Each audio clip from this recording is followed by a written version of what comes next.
인공지능이 발전했던 과정들을 좀 따라가 보면서요. 인공지능 분야에서 벌어졌던 주요한 사건들을 좀 따라가 보면서 인공지능이 처음에는 인간하고 비슷한 방식으로 문제를 해결하다가 최근 인공지능에 와서는 굉장히 이제 스스로만의 자기만의 길을 좀 가고 있거든요. 그래서 이런 현상들이 어떤 좋은 점이 있고 어떤 점들이 위험한지 이런 것들을 좀 저희가 살펴보는 그런 줄거리를 담고 있습니다.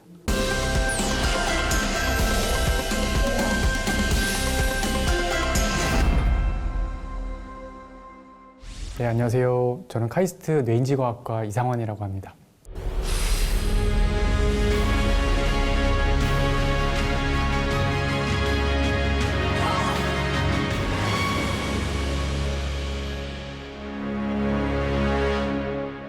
네, 안녕하십니까. 인공지능과 디지털의 세계라는 제목으로 오늘 강연을 맡은 이상환이라고 합니다. 처음에 이제 인공지능 출발은 많이들 얘기하시는 그 소사이어티 오브 마인드라는 책으로도 유명한데요. 마빈 민스키에서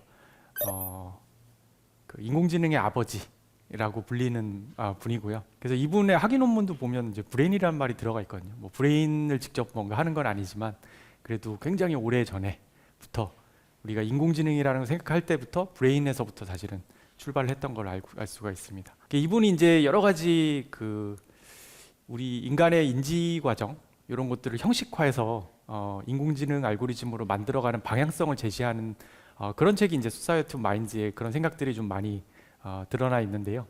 거기에 보면 이제 대표적인 게 인식의 문제입니다. 우리가 뭔가를 감각기관이나 청각, 시각, 촉각 여러 가지 감각기관을 통해서 정보를 받아들이고 이걸 가지고 내가 지금 뭘 보고 있느냐 아니면 현재 상황을 이해한다든지 맥락을 이해한다든지 이런 인식의 문제에서는 이제 저희가 특징들을 조합하는 걸 생각해 볼 수가 있죠. 내가 사과라고 하는 개념을 이해하겠다 또는 사과라고 하는 개념을 이해하는 인공지능을 만들겠다라고 하면요. 그럼 동그랗고 그 다음에 빨갛고 파란 거 초록색도 있지만 무게는 한 몇십 그램 정도 되고 100g 정도 되고 그 다음에 이제 깨물어 보면 달고 그러면 사과다. 그래서 몇 가지 조건을 주고 이 조건을 만족시키면 사과다라고 얘기할 수도 있고요. 아니면 이제 우리가 사과가 보니까 색깔은 좀 다양한 것 같으니까 색깔은 조금 달라도 내가 봐주겠다. 하지만 사과는 동그래야 된다. 동그랗다는 특징에 우리가 웨이트를 많이 주고 중요성을 많이 주고요. 중요도를. 그 다음에 색깔은 이제 적당히 빨갛고 초록이면 오케이. 그렇게 해서 조합하는 게 이제 웨이팅을 줘서 여러 가지 특징들을 조합하는 과정으로 볼 수 있고요. 이런 것들이 이제 종합해 보면 여러 가지 중요하다고 생각하는 조건들을 만족하니까 적당히 사과다 이렇게 생각을 할 수가 있습니다. 여기서 이제 나온 개념이 퍼셉트론이라고 하는 개념이고요. 그래서 우리가 뭔가를 인지할 때 내가 감각기관으로 받아들인 특징들을 잘 조합하면 그 개념을 이해할 수 있는 어떤 본질을 표현하는 거를 숫자로 만들 수 있을 것이다. 그리고 그런 거를 이제 컴퓨터로 저희가 구현을 하면 인공지능이라고 부를 수 있겠죠. 그런 식으로 해서 이제 여러 가지 몇십 년 동안 1900년대를 거쳐서 중반을 거쳐서 후반 때까지 인공지능이 꾸준히 발전을 해왔습니다. 그 사이 여러 가지 일들이 있지만 이제 사람들이 많은 고민을 통해서 이제 특징들을 잘 조합해서 뭔가 개념을 만들어내는 이런 모델들을 테스트하다 보니까 저희가 실험실에서 이제 이 모델을 최적화해야 되겠죠. 어떤 특징들을 얼마나 웨이팅을 잘 줘야 사과라는 개념이 만들어지느냐 또는 배라는 개념이 만들어지느냐 이렇게 생각했을 때 주어진 데이터를 가지고 그걸 잘 설명할 수 있는 특징들의 조합은 찾아낼 수가 있습니다. 근데 문제는 이렇게 딱 학습을 시킨 인공지능 컴퓨터를 들고 와서 내가 이제 밖에 나가서 시장에 가서 사과를 딱 찍고 이게 사과냐고 물어보면 자꾸 엉뚱한 얘기를 할 때가 있습니다. 분명히 내가 실험실에선 잘 됐는데 얘를 데이터 가지고 학습시킬 때 잘 됐는데 왜 그럴까?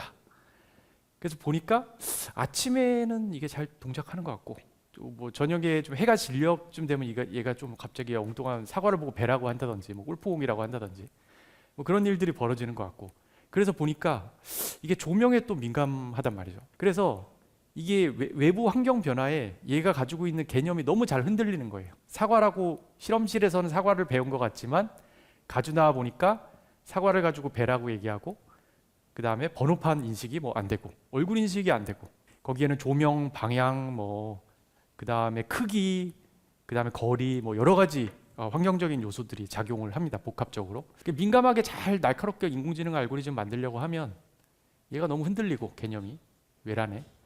그렇다고 이걸 둔감하게 모든 거에 그냥 좋은 게 좋은 거지 하고 이렇게 개념을 가져가면 이 민감함이 떨어집니다. 그러면 이제 이러지도 저러지도 못하는 상황인 거죠. 그래서 이거를 민감함과 둔감함의 딜레마라고 적어놨고요. 사실 이 문제가 우리가 시각으로 뭔가 인식하는 인공지능 분야에서는 1900년대 후반에 연구자들을 굉장히 괴롭혀왔던, 아주 오랫동안 괴롭혀왔다는 그런 문제입니다. 근본적으로는 이제 해결이 잘 되지 않다가 2010년도쯤 이제 가면서 이제 소위 우리가 말하는 딥러닝이라 하면 이제 가장 처음 떠올리는 게 컨볼루셔널 뉴럴 네트워크, 컨볼루셔널 인공신경막 이제 그런 용어인데요. 얘는 이제 전통적으로 퍼셉트론 엔진이 가지고 있던 특징들을 단순히 조합해서 곱하고 더하고 하는 그런 연산자와는 조금 다른 접근 방법을 사용하고 있습니다. 일단 이 알고리즘은 앞에서 쭉 제가 얘기했던 그 민감하면 둔감함을 잃고 너무 또 둔감하면 민감함을 잃고 예민함과 이 둔감함의 이 중간 지점을 찾지 못하는 그런 문제를 잘 해결합니다. 예. 적당히 둔감할 땐 둔감하고 그 다음에 또 정확하게 특징을 잡아내야 될 때는 날카롭게 특징을 잡아내요. 그러니까 말하자면 이게 하나를 잡으면 하나를 놓칠 것 같은 거였는데 컨볼루셔널 인공신경망의 개념에서는 이게 두 마리 토끼를 어떻게 좀 과장해서 얘기하면 다 잡는 그런 모델이 탄생했습니다. 얘는 곱하기 더하기 대신에 곱하기 더하기로 만들 수 있는 컨볼루션이라고 하는 어떤 연산자, 이게 사실은 저희가 주파수 이렇게 해서 4G, 5G에서 핸드폰에 쓸 때 주파수 변조할 때 사실 많이 쓰거나 아니면 영상을 압축하거나 할 때 많이 쓰는 그런 필터 개념이거든요. 그래서 요거를 쓰면 특징을 명확하게 잘 잡아낼 수 있을 뿐더러 이 특징이 어디에 있는지 신경 쓰지 않습니다. 연산자 자체의 특성상. 그러니까 사과가 화면 왼쪽 구석에 있어도 또는 오른쪽 위에 있어도 중간에 있어도 이 필터는 쭉 스캐닝하면서 잡아내기 때문에 사과가 있는지만 중요하고요. 사과의 특징이 있는지만 중요하고 사과가 어디 있는지는 조금 별로 잊어버리게 됩니다. 그런 이제 기본적인 특징을 가지고 있기 때문에 어느 정도 사과 특징을 잡아내면서 위치라든지 크기에 조금 둔감할 수 있고요. 또 그 위에는 풀링이라고 하는 연산자가 있는데요. 요거는 이제 앞에서 사과의 다양한 특징들을 잡아낸 뉴런들 위에 누군가 상사 한 명이 앉아서 이 사과들의 특징을 적당히 조합을 합니다. 그래서 이거는 굉장히 둔감함을 좀 키워내는 그런 성질을 만들어내는 또 연산자라 할 수 있고요. 그래서 이런 것들을 하나에 묶어가지고 팀으로 묶습니다. 작은 팀으로. 이걸 이제 빌딩 블럭이라고 하는데요. 저희가 레고로 뭔가 만든다. 그럼 레고로 이렇게 레고 두세 개를 붙여가지고 뭔가 하나의 유닛을 만들고 그거 가지고 큰 유닛을 만들기도 하죠. 다양한 빌딩 블럭을 만들어서 좌우로도 펼치고 위아래도 쌓고 그렇게 하면서 이제 컨볼루셔널 신경망이 만들어지게 되고요. 이런 구조는 이제 제가 방금 말씀드린 것처럼 걔 가지고 있는 특징 자체가 민감하면서 둔감함, 이 두 마리 토끼는 어느 정도 잘 잡아가는 것이기 때문에 레이어를 많이 쌓아도 그 특징을 많이 잃지 않고 굉장히 복잡한 개념을 흡수할 수 있게 됩니다. 안정적으로. 지금까지는 제가 이제 사과라는 개념을 인식할 때 이 특징들을 내가 보이는 특징들을 수동적으로 조합해서 이제 개념까지 이제 만들어가는 과정에 집중을 했는데요. 사실은 이 개념을 잘 이해하면 이런 인공신경망을 사과를 그릴 수도 있지 않느냐. 내가 한자를 배운다. 아니면 어린이가 숫자를 배운다. 그러면 숫자를 보고 읽을 줄 알면 또는 쓸 줄도 알아야 되겠죠. 그래야지 우리가 너 숫자 깨우쳤구나 라고 이제 얘기를 하겠죠. 그래서 보통 이제 글자를 읽어가는 과정에서 쓰면서 연습하기도 하고 그래서 쓴다는 것과 만든다는 것과 그 다음에 인식한다는 것에 이제 구분이 좀 이렇게 명확하게 나누지 않고 그걸 하나의 인식을 만들어가는 과정으로 볼 수가 있습니다. 그래서 생성 인공지능도 사실 딥러닝이 나오기 전부터 사람들이 또 많이 고민을 했거든요. 그 중에 이제 가장 대표적인 것이 초창기에는 이제 복잡한 확률 모델로 많이 하다가 인공신경망 쪽에서 처음으로 한 게 지금 여기 화면에 보시는 오토 인코더라고 하는 그 인공신경망인데요. 예를 들어서 아래쪽에 저희가 얘가 개념을 만들어가고 싶은 이미지를 입력으로 집어넣습니다. 그러면 얘는 보시면 이렇게 피라미드처럼 쭉 줄어들었다가 허리가 그 다음에 다시 펴지죠. 예. 그래서 처음엔 줄어드는 과정이 인식, 얘가 뭐 사과인지 벤지 사람 얼굴인지 이 인식으로 쭉 압축해 나가는, 필요 없는 것들 버리고 노이즈를 버리고 압축해 나가서 개념의 핵심이 되는 숫자들만 남기는, 예. 개념을 만들어가는 이제 인식하는 인공신경망하고 대비해 볼 수 있고요. 빗대어 볼 수 있고요. 그다음에 그 중간에 딱 조여진 데까지 오면 거기서부터 다시 조금씩 한 칸씩 펼쳐서 원래 차원까지 펼칩니다. 그게 이제 나머지 반 위에 올라가는 과정으로 볼 수 있고요. 그런 그 결과로 원래 이미지를 원래 복원할 수 있게 됩니다. 그러면 얘는 이제 단순히 신경 쓰는 게 이미지를, 들어온 이미지를 확 줄여서, 이걸 뭐 병목 현상처럼 생각하면 줄여서 필요한 엑기스 개념만 뽑아냈다가 거기서부터 이미지를, 그 개념만 가지고 원래 이미지를 만들어낸다. 근데 그 만들어낸 게 원래 내가 주어진 이미지하고 똑같으면 오케이, 잘 인식했다, 뭐 개념을 배웠다, 이렇게 판단하는 것입니다. 그 다음에 그 부수적인 결과로 이미지를 저희가 중간에 개념 벡터만 있으면 인식 뭔가를 만들어낼 수 있겠죠. 사과를 그려라, 그리고 번호판 뭐 인식한다 그러면 숫자를 그려라, 그러면 숫자를 쓸 수 있고, 이미지 형태로든 뭐가 어떤 다른 형태로든 그렇게 그래서 우리가 개념이라고 하는 거를 만들어 갈 때 조금 더 조금 더 한 칸 나아가 생각해 보면 이렇게 만들어가면서 개념을 좀 더 잘 배울 수 있을 것 같습니다. 잡음을 걷어내는 방식으로 어떤 데이터를 만들어내고요. 내는 인공지능이 하나가 있고요. 그 다음에 이렇게 만들어낸 거를 인간이 만들어낸 어떤 잣대로 평가하지 않고, 그러니까 뭐 픽셀 수준에서 얼마나 다르냐 이런 잣대로 평가하지 않고, 또 다른 인공지능이 그 평가하는 잣대를 스스로 학습해 나가는, 그렇게 해서 이 두 인공지능이 하나는 만들어내고 하나는 평가하는 인공지능이 서로 한 명이 잘하면 다른 쪽은 점수를 깎는 형태로 저희가 세팅을 해서 경쟁하는 형식으로 학습을 진행하게 됩니다. 그래서 여기서는 아까 이미지를 뭐 인식하고 그 다음에 그걸로부터 다시 이미지를 그리는 그 인공신경망이 딱 그려서 내놓은 결과물을 가지고 저희가 소위 말하는 튜링 테스트를 합니다. 그래서 얘가 진짜냐 가짜냐. 그래서 그림을 그려내는 인공지능은 우리 눈에는 뭐 똑같이 잘 그리는 것 같지만 사실은 이 그려낸 게 다른 인공지능한테 사람이 그린 게 아니라 인공지능이 그린 거다라고 딱 걸리면 얘는 점수를 깎이게 돼요. 그러니까 걔마저도 만족시킬 수 있을 만큼 고도로 정밀하게 그림을 그려내는 그 과정에서 인식이라고 하는 그 과정을 굉장히 정밀화시키는 그런 이제 저희가 효과를 얻게 됩니다. 적대적이라는 말처럼 평가하는 인공지능과 그 다음에 개념을 학습해서 뭔가를 데이터를 만들어내는 인공지능이 경쟁하는 구조로 학습이 되지만, 무한 경쟁하는 구도로 학습이 되지만, 사실은 여기에 깔려 있는 철학은 우리가 인간이 평가했던 이 느슨한 기준을 또 다른 인공지능을 도입해서 튜링 테스트를 인간이 아닌 또 다른 제2의 인공지능이 하는 그런 철학을 가지고 있습니다. 그러면 우리가 인과관계라고 하는 거를 이 인과관계라고 하는 프레임을 버리면 우리가 이 사건, 연속 사건을 어떻게 바라볼 수 있을까? 이거를 그냥 하나의 이미지처럼 놓고 보는 거예요. 중립적으로. 그래서 뭐 우리가 문장을 본다. 프롬프트 창에 뭔가 채팅을 한다.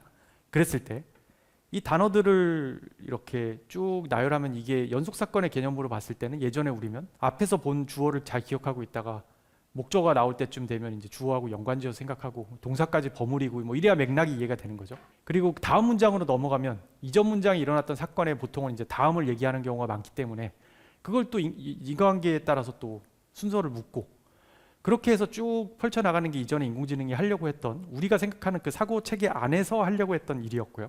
근데 지금 여기서 이 외계인스러운 인공지능은 뭐 자기주의 집중이라고 하는 셀프 어텐션이라고 하는 이름을 가지고 있는데 그런 것을 깨고요. 그냥 이 전체 순서대로 들어오는 사건을 앞뒤 관계를 굳이 따지지 않습니다. 인식할 때는 순환적인 구조는 과거의 인공지능이 만들어낸 개념을 현재 들어오는 어떤 사건과 섞어서 종합해서 생각할 수 있다고 하는 장점이 있지만요. 시스템적인 관점에서 굉장히 불안정하고 저희가 다루기 어렵습니다. 그래서 스케일을 키우기가 어렵거든요. 지금처럼 거대한 스케일의 인공지능으로 만들 경우에 학습이 거의 불가능해지거나 불안정해지는 그런 일들이 자주 발생합니다. 그래서 이제 순환 신경망 구조를 사용하지 않고 지금 현재와 같은 셀프 어텐션 같은 구조를 사용하게 되었습니다. 그 다음에 연속 사건을 복잡한 맥락에서 해결할 수 있도록 덩치를 키울 수도 있고 다양한 장점들이 있습니다. 그래서 이걸 뭐 굳이 제가 풀어 쓴 게 시간을 이제 공간 메모리로 환전한 거라고 좀 비유를 해봤습니다. 극단적으로. 우리 시간을 인과관계로 보던 이 프레임을 버리고 이걸 공간의 문제로 보겠다. 그렇게 해서 지금 이제 챗GPT의 이 기술이 백본이 됐고요. 저희 언어와 같은 이런 연속으로 벌어지는 사건들을 이제 한꺼번에 하나의 입력으로 놓고 그 앞뒤의 인과관계를 앞뒤의 관련성들을 전부 다 학습을 합니다. 그래서 이것들을 학습한 거를 하나의 우리가 주의 집중 헤드, 어텐션 헤드라고 부르고요. 이 헤드를 여러 개 놓는다는 거는 하나의 문장, 하나의 연속 사건을 여러 가지 맥락에서 해석하는 것을 의미합니다. 그래서 이 언어 인공지능의 백본이 되는 이거를 셀프 어텐션 아키텍처라고 하는데요. 얘는 이 하나의 연속 사건을 여러 가지 맥락에서 이것들을 해석하는 방식으로 학습을 함으로써 저희가 좀 더 풍부하게 이런 사건들을 이해할 수가 있게 되고요. 그 다음에 또 엉뚱한 얘기라든지 우리가 알아듣지 못하게 이 문장을 만들어내지 않기 위해서 사람들한테 평가시켜가지고 그쪽에 맞게 출력단들을 또 파인 튜닝을 시킵니다. 뭐 이거를 뭐 RLHF라고 하는 기술로 알려져 있고요. 그런 튜닝 과정을 거쳐서 이제 지금 챗GPT 같은 이런 언어 인공지능이 탄생을 했고요. 그리고 물론 이제 언어 인공지능을 아까 전에 보여드린 생성 인공지능하고 뭐 맞물려서 동작할 수 있습니다. 생성하는 이거를 언어를 만들어내는 과정으로 볼 수도 있고, 그 다음에 뭐 이미지를 만들어내는 과정을 언어 인공지능을 붙여서 옆에 잔소리를 해서 이거 과정을 우리가 원하는 입맛대로 다양하게 만들 수도 있고. 그래서 뭐 이 챗GPT 같은 걸 하나 예로 들어보면 얘가 가진 장점들이 굉장히 많습니다. 그냥 내가 얻고 싶은 답변들을 몇 가지 예시를 탁탁탁 주면 그럼 그 내 예시를 준 스타일에 맞게 나와 대화를 이어나갈 수도 있고, 이걸 뭐 피규샷 러닝이라고 하고요. 피규샷 프롬프팅이라고도 하고, 그런 여러 가지 장점들이 있지만 이제 가장 대표적인 거는 아까 맥락을 여러 개의 헤드를 붙여서 맥락을 하나의 연속적인 쭉 일어난 사건을 뭐 100가지 이상의 맥락으로 저희가 표현할 수 있다고 했죠. 그렇기 때문에 이 맥락이라고 하는 공간이 굉장히 일반화가 잘 돼 있는 것 같습니다. 그렇기 때문에 역할을 바꿨을 때 굉장히 좋은, 그러니까 같은 정보를, 같은 내용을 다양한 역할에서 풀어낼 수 있게 됩니다. 그러니까 즉 맥락을 바꿔서 같은 정보를 풀어낼 수가 있게 됩니다. 지금 인공지능은 이제 인간의 데이터 없이도 스스로 증폭해가면서 셀프 슈퍼바이즈드라 그래서 학습하기도 하고요. 그 다음에 스스로 추론해 나가기 때문에 다른 인공지능을 학습시킬 수도 있고요. 다른 인공지능을 평가할 수도 있고요. 큰 인공지능을 바탕으로 해서 저희가 뭐 다운스트림 태스크라고 해서 작은 여러 가지 뭐 특정 어플리케이션을 위한, 특정 분야를 위한 인공지능을 만들어낼 수 있게 됩니다. 결국 인간이 지식으로부터 점점 멀어지고 인간이 사고 체계와 점점 멀어져서 자유롭게 뭔가를 하는 인공지능으로 가는 거예요. 즉, 이 바틀렉이 점점 약해지고 있습니다. 그래서 지금 뭐 나만의 길을 잘 가고 있는 이런 인공지능을 우리가 이제 잘 쓰고 있고 혜택을 누리고 있음에도 불구하고 이러한 위험성을 좀 선제적으로 방어하기 위해서 역시 고민을 하고 있습니다. 그래서 인간의 사고 체계를 반영한 인공지능, 또는 처음에 이 작업을 잘하지만 인간스럽게 잘하는 인공지능. 그러면 내가 같은 팀원으로서 활용할 수도 있겠죠. 내가 청소기랑 내가 같이 청소를 한다. 그래서 저기 병이 깨졌으니까 병이 탁 깨졌다. 그럼 청소기도 하고 나도 같이 움직인다. 나는 일단은 내 가치 판단 체계에 따르면 저기 이거 깨진 거 밟으면 안 돼. 오지 마, 오지 마, 오지 마. 인공지능은 만약에 그 가치 판단 체계를 가지고 있지 않다면 그냥 치울 겁니다. 애가 뭐 오든 말든 지나다니든 말든 신경 안 쓰고 그냥 잘 치울 겁니다. 그래서 나와 가치 판단 체계를 공유하는 인공지능이 있다라고 하면 그런 점에 있어서도 알아서 잘 일단 오지 못하게 뭐 경고를 하고 뭐 치운다든지, 아니면 애가 오지 못하게 치우러 가는 동안에 본인은 빨리 치운다든지, 아니면 내가 이걸 깨진 병을 치우면 본인이 어린이가 오지 못하게 막는다든지. 우리 가치 판단 체계를 공유하고 있으면 팀워크가 가능하고 내가 믿고 같은 팀원으로서 활동할 수 있겠죠. 그러니까 저희는 결국 인공지능을 툴로서 우리 삶에 이제 활용할 거기 때문에 점점 더 많이, 그렇기 때문에 이걸 믿고 쓰는 이제 신뢰성이 중요하고요. 그리고 그렇게 함으로써 나와 공감대를 가질 수 있는 이런 기능을 인공지능이 심는 게 굉장히 중요합니다. 여러 가지 이유가 있는데요. 뭐 하나는 학습에 사용된 데이터가 이미 편향성을 가지고 있을 수도 있고요. 예를 들어서 저희가 뭐 사진을 찍을 때 예쁜 것만 찍고, 아니면 피사체를 뭐 사진 중간에 놓고 찍는다든지, 아니면 특정 인종들을 찍은 사진, 특정 인종이나 뭐 성별을 찍은 사진이 뭐 다른 쪽에 비해서 많다든지. 그래서 데이터가 가진 편향성이 인공지능에 반영되었기 때문일 수도 있고, 그 다음에 이 문제를 해결하는 과정 자체가 이제 인간이 문제를 해결하는 방식과 독립적으로 개발된 경우들이 많기 때문에 그런 과정에서 또 편향성이 발생하는 경우도 있고요. 그 다음에 뭐 지금은 이제 조금 이런 부분이 많이 완화됐지만 언어 인공지능이다 또는 저희가 챗GPT다. 사실은 글만 보고 배웠기 때문에 글에는 이제 많은 또 일반적인 우리 세상에 대한 많은 지식들이 담겨 있긴 하지만 글을 가지고 배웠기 때문에 저희가 글이나 아니면 일어나는 눈앞에서 벌어지는 사건, 그다음 만지고 맛보고 이렇게 종합적으로 저희가 개념을 학습하는 것과는 그런 부분에서 차이가 많이 난다고 하는 최근 연구 결과도 있습니다. 예전에 저희가 칼이 있던 시절 날카로운 칼을 만들었다. 사실은 우리가 이 칼을 만들 때는 내 음식을 잘 자르고 아니면 나무를 도끼에서 나무를 잘 잘라서 뭔가를 조각을 깎고 이런 용도로 만들었죠. 내가 어딘가 목적을 이루기 위해서 만들었죠. 지금 인공지능도 어딘가를 문제를 잘 해결하기 위해서 만들었습니다. 하지만 이걸 가지고 누군가가 좋지 않은 사람이 이 칼을 쥐었을 때는 돈 내라 뭐 하고 이렇게 위협할 수도 있고 그렇게 쓸 수 있는 거죠. 인공지능 역시 그 마찬가지입니다. 그래서 통제력이라는 게 중요하다는 거고요. 그 통제력이라고 하는 거는 우리가 믿고 쓸 수 있느냐, 그리고 이게 잘못 쓰였을 때 우리가 빨리 고칠 수 있느냐, 이것이 이제 통제력이기 때문에, 그리고 칼보다는 인공지능이 훨씬 더 날이 많은 칼이라고 볼 수 있기 때문에 유용한 어떤 툴이라고 볼 수 있기 때문에 저희가 이거를 제대로 쓰지 못하면 오히려 이제 부작용에 시달리는 그래서 좀 더 잘 써서 우리가 원하는 세상으로 좋게 바꿔나가기 위해서는 이제 주권을 가지는 게 중요하고 통제력을 확보하는 게 중요한 것 같습니다. 네, 이상으로 발표를 마치겠습니다. 감사합니다.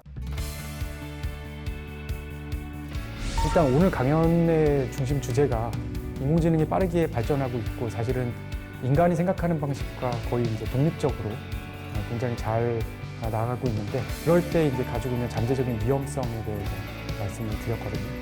그래서 여기서 핵심은 인간하고 지금 빠르게 발전하고 있는 인공지능이 어떻게 정보를 처리한다는 측면에서 어떻게 다른가라는 부분이고요. 이런 것들을 조금 제가 풀어쓴 책이 쑥스럽지만 인공지능과 뇌는 어떻게 생각하는가라는 책이 있습니다. 그래서 좀 더 자세한 부분에 관심이 있으신 분은 책을 참고하시기를 바라겠습니다. 감사합니다.